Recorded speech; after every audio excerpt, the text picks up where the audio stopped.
Wales, 1673. The air whispered with psychic electricity.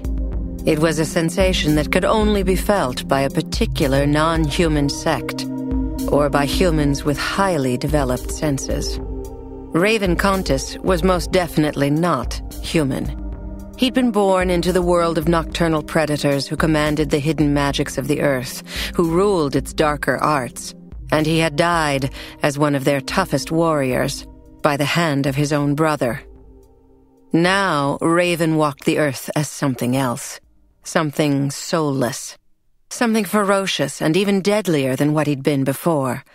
There was no heart left inside him, no pity or compassion, nothing but a pain so deep, so profound, that it lacerated what little humanity he had.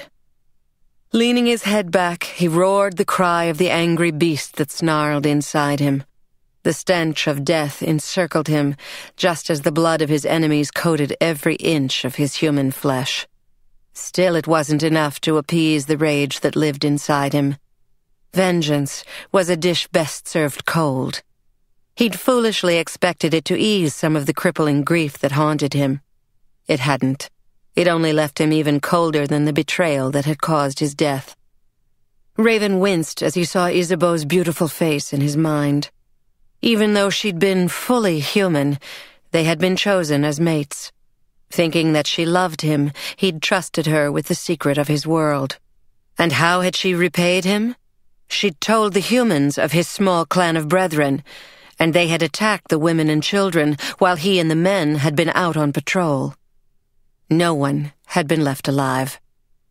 The males of his clan had returned to find the smoldering remains of their village, the scattered bodies of their children and women. They had turned on him then, not that he blamed them. It was the only time in his life that he hadn't fought back, at least not until his last breath had come.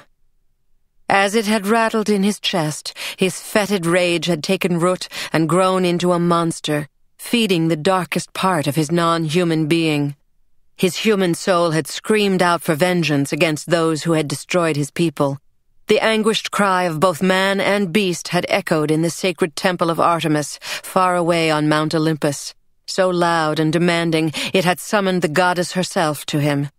And there, in the faint light of the waning moon, he'd taken her bargain and sold his soul to her for the one chance to return the favor to Isabeau and her people.